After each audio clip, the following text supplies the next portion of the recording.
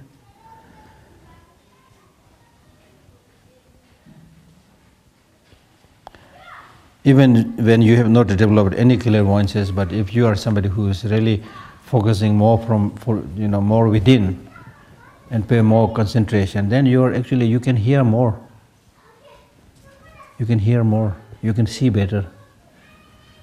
Because the real fuel is inside. If you take proper care of that engine, many things can be healed and many things become better.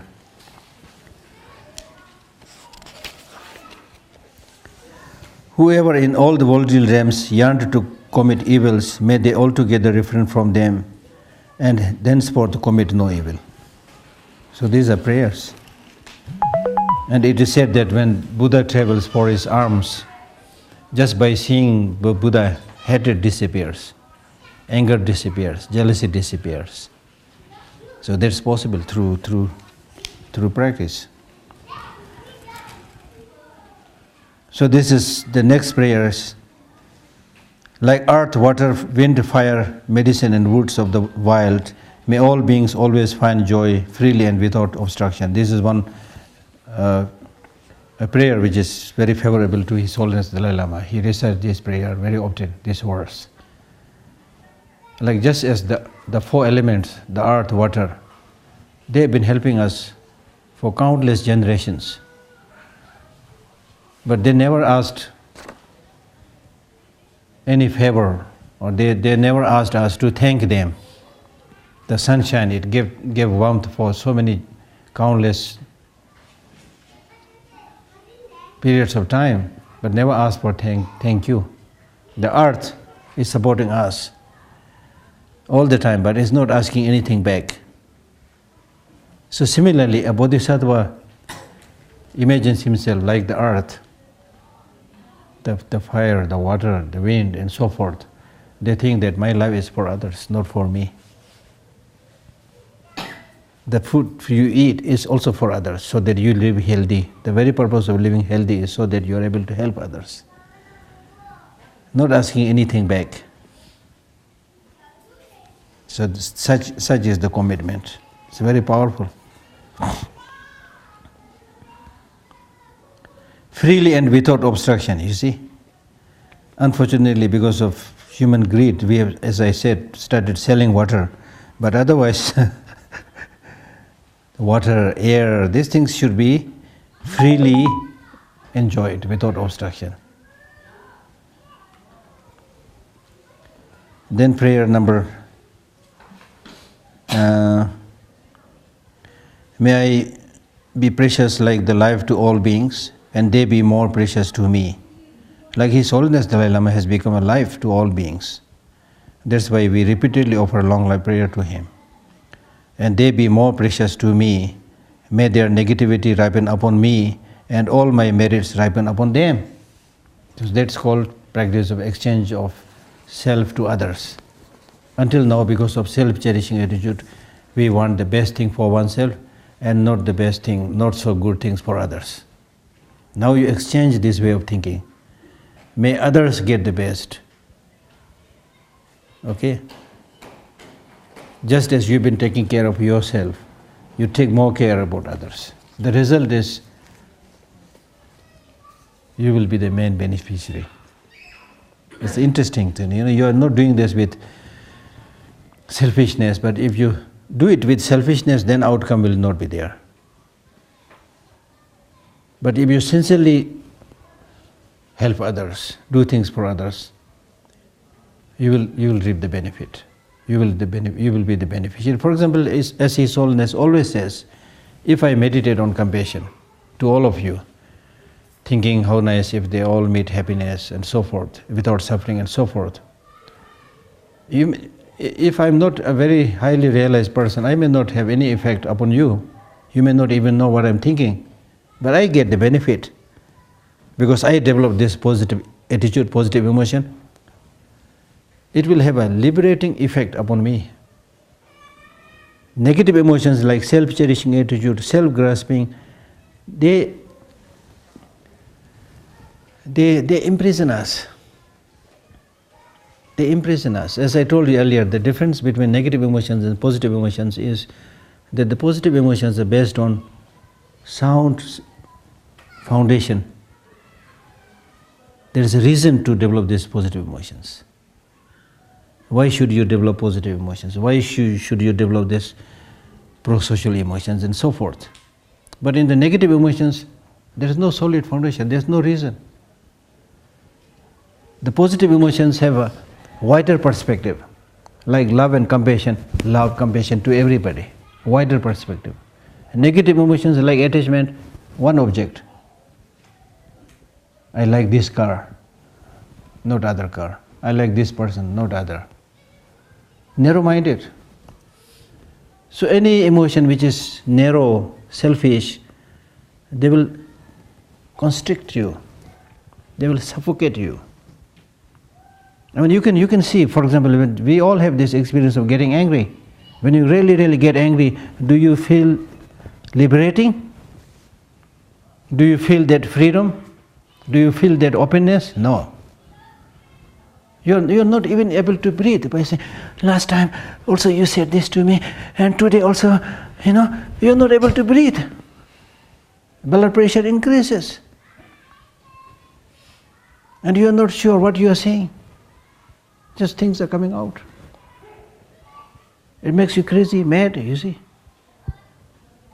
So these positive practices have a liberating effect. You open up, see the wider perspective, something is wrong here, okay, no problem, there are many good things here, When you develop these negative emotions, you focus only on that negativity.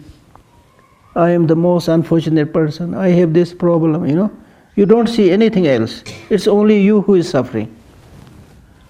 And because of this mental attitude, the suffering may be tiny, it may be small, but because of your narrow-minded way of looking at things, you suffer more.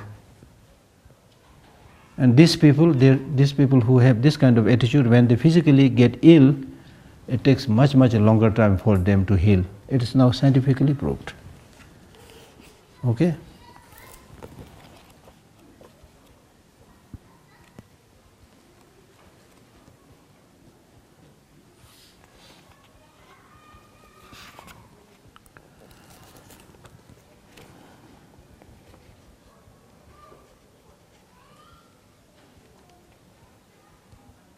So may I be precious like life to all beings, and they be more precious to me. May their negativity ripen upon me, that's what I'm saying. And all my merits ripen upon them. Just like mother to her son, to her child. As long as even a few beings remain in bondage in samsara, here in the samsara or elsewhere, or here in this place or some other place, until then may I too remain, even if I attain enlightenment. So your commitment is such that you postpone your personal enlightenment. And the very reason to become enlightened is to help others. So therefore, if it is needed that you postpone your enlightenment to help one sentient being, I will do that. That's the commitment.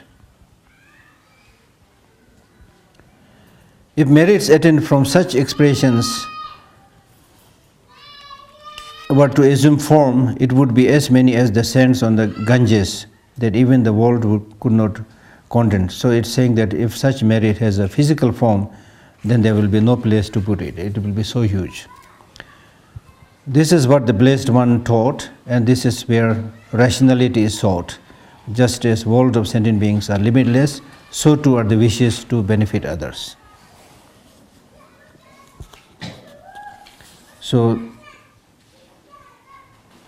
So the 20th prayer finishes with the verse 85, I think. Yeah, 85. And this verse 86 is a summary.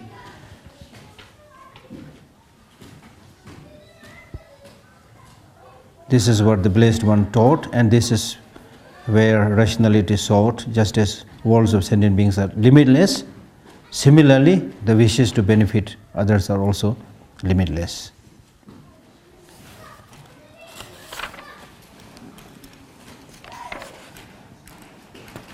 Then he is saying that this is not just me saying, but this is explained in many sutras. Whatever dharma in all its brevity I may have imparted unto you.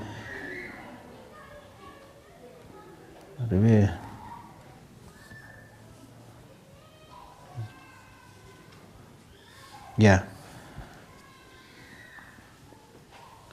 Whatever dharma. So in the next verse he is saying that you should therefore develop joy in being able to do the dharma practice. Whatever dharma in all its brevity I may have imparted unto you, may you always cherish them as much as you cherish your body. That means if you cherish your dharma, cherish this dharma, then it's equal to cherishing your body. Because the health of your body and mind will come if you take care of the dharma.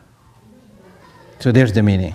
And if you don't take care of dharma, you will not know how to take care of your body. Even if you wash your body several times and put a lot of perfumes, that is not the process of taking care of your body. If you read Shantideva's book called Shiksha Samuchaya, Compendium of Precepts, so there he explains how to protect your body. To help others, you must protect your body. And the process of protecting your body is gaining the knowledge of the Dharma. Okay?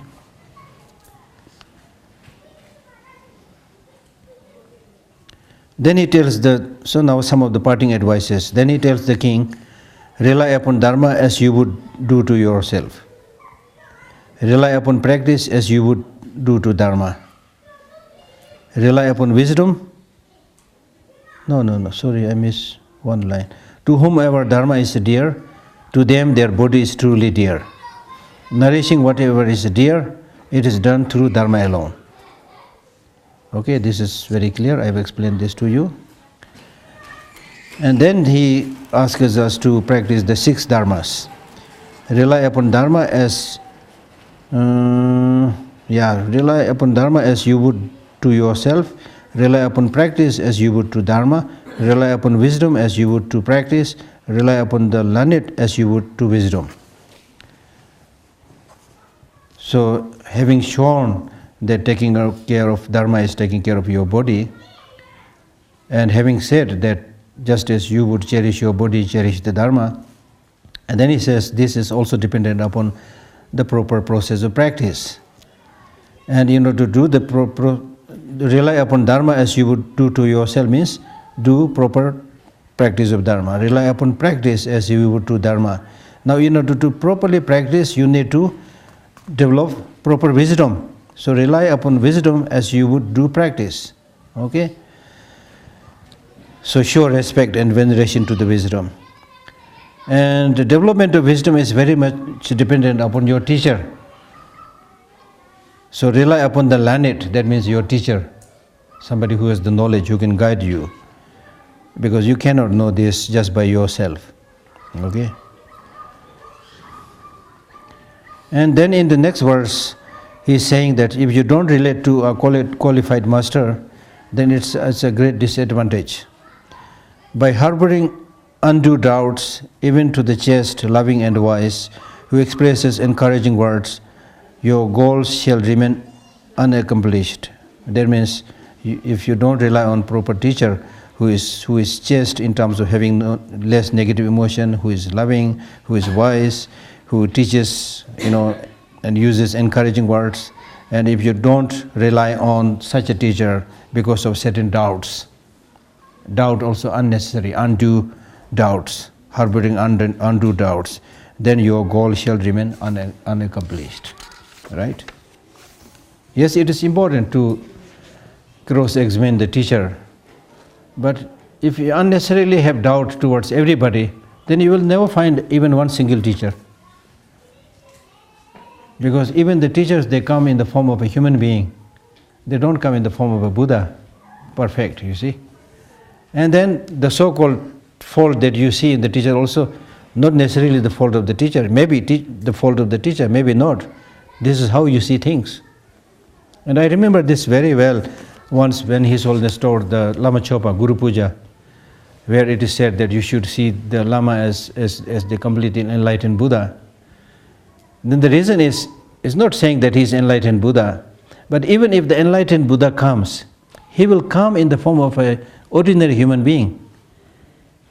He will not be able to come in the form of a completely enlightened Buddha, which, the halo of light around and like that, you see. And then he gave the example by saying, if you are to help a cat, give him milk or whatever, if you want to help the cat, then the best way of calling that cat is meow.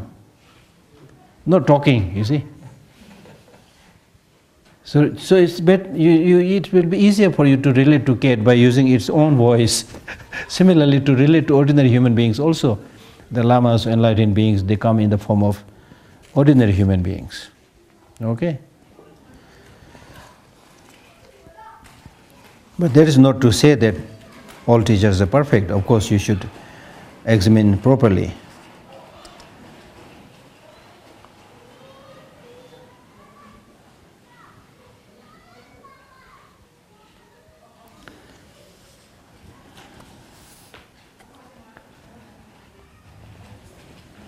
And then he speaks about the qualities of a teacher.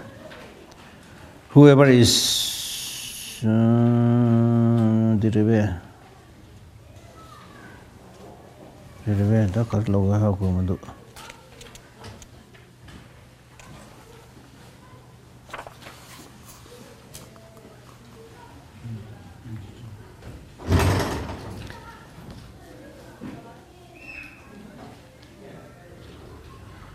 whoever is chaste, loving, wise and confident and speaks whatever is beneficial, may such a one be one's own master, to tame oneself in both words and action.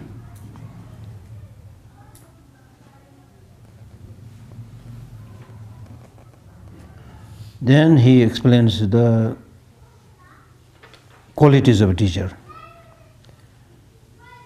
Know briefly the defining qualities of your spiritual master as they are. The qualities are contentment, compassion, discipline, and wisdom that dispels delusions. There are so many qualities, but few qualities are very, very important. That the teacher should be contented. He is not looking for wealth, number one. Second, compassion. If there is no compassion, he is not going to help the suffering sentient beings. And then discipline. And of course, wisdom.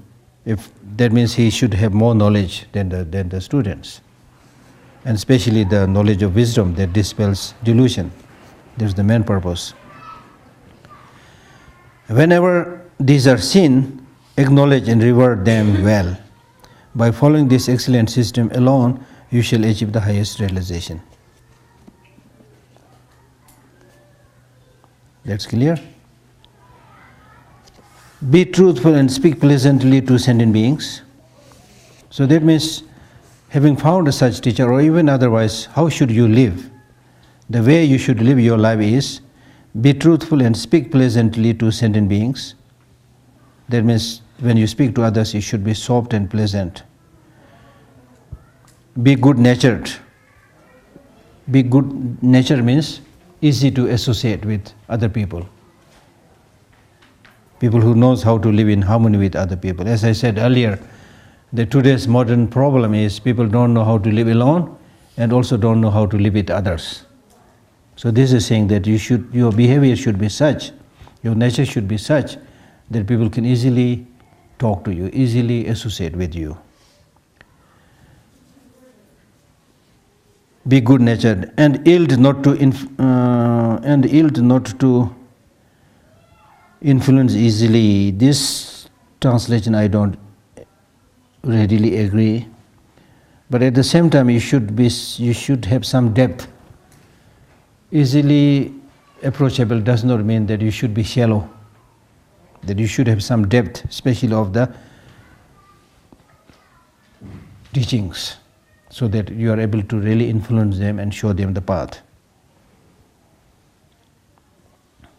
Be well disciplined, yet not reproachable, right? Well disciplined doesn't mean that you should look down upon others.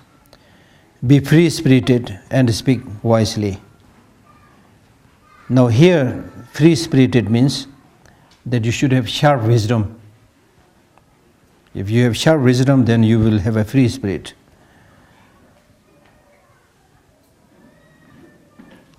And speak wisely. Speak wisely means speak lovingly, but not simply to please others.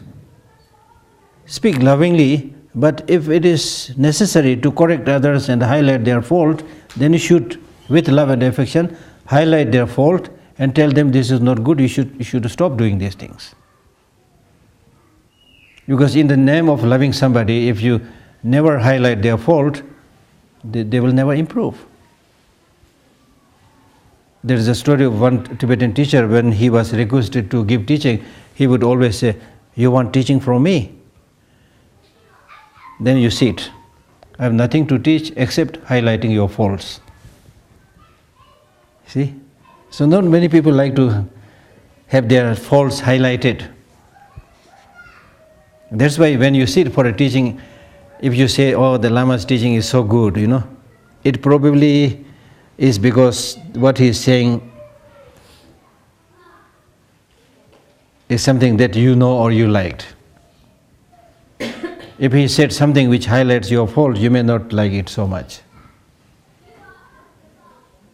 And especially if you are singled out and your fault is highlighted, you will get crazy, you will get mad, you will start fighting.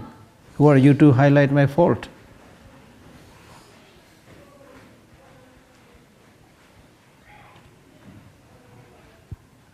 So therefore, the real purpose of teaching is to hit the target, to highlight the fault, and then live a life where you are able to reduce these faults. Speak wisely, that's the meaning. Exude admirable person and be mentally calm. Be humble, conscientious and generous. Be non-distracted and avoid false hopes. Be non-deceitful and remain forever steadfast.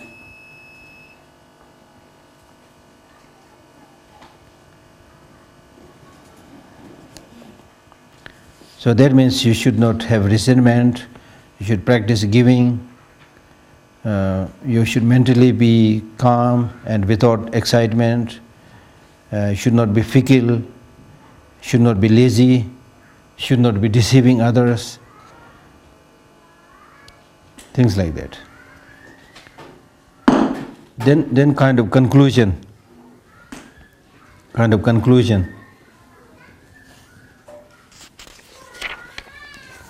Be as clear or chaste as a full moon, as glorious as an autumn sun, as deep as an ocean, and as firm as the king of mountains. That means you should be calm like the moon. Calm like the moon. And you should be glorious and radiant like the autumn sun. And you should be like an ocean, means that nobody will be able to fathom the depth of your mind. And should be like firm as the king of mountain, means those positive qualities that you have developed, you must maintain them firmly. You should not keep on changing your qualities. If you are practicing Buddhist here in Dharamsala, then you do the same practice in other places also. It's not that you do the practice here, then you go back to Germany or go back to Japan or go back to some other place, you forget. You mingle with the rest of the people. And I have that experience. I'm sure you all have that experience. Before I was translating for His Holiness Dalai Lama, of course, like other people, I go to receive his teaching. And I read very carefully, take notes, and I feel so inspired and moved. I must do something. Very inspired. You know how long it lasts? Until to the gate of the temple.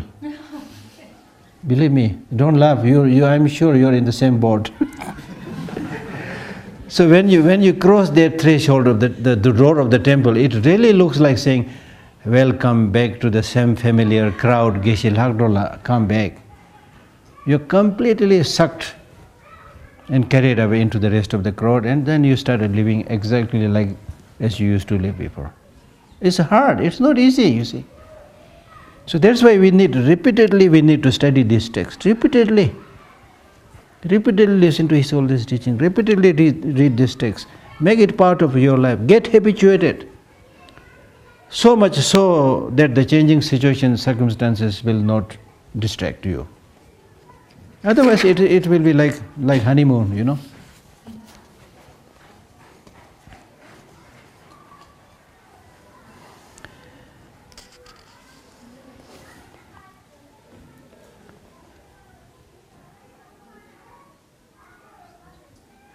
Then the next verse is said to be the real summary, or the main summary, which talks about the qualities of the Buddha. So you are basically saying, may I become Buddha, who is thoroughly freed from all defects and adorned with all good qualities, and who strive for the welfare of all beings, and become an enlightened master myself. Enlightened master means Buddha, complete enlightened master. And then the next verse is saying that although I am directly giving this teaching to you, the king, but it's not just for you, it's for everybody. I impart this dharma not for the king alone, but for the beings of all kinds, with my sole intention to help.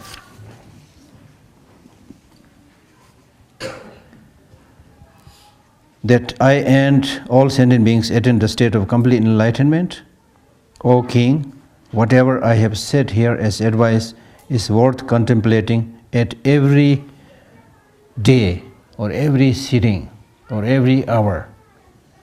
As I already mentioned, it's not only when you are in Dharamsala. Every day, just as we eat food every day, and in fact 4-5 times every day. So these spiritual practices also you should do as many as possible, as regularly as possible.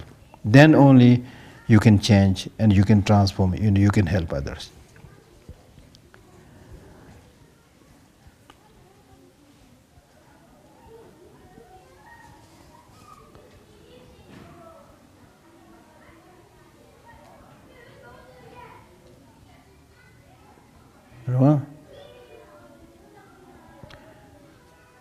The last verse, why it is proper to get all these qualities. Observe discipline, revere your teacher, practice tolerance, and forsake jealousy.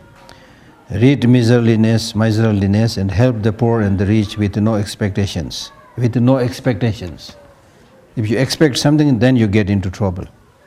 As I give you the example of the 4 elements, they have been helping us, but they never expected anything. Just as you help yourself without expecting anything, similarly help others without expecting anything. Follow or discard appropriate and the inappropriate accordingly.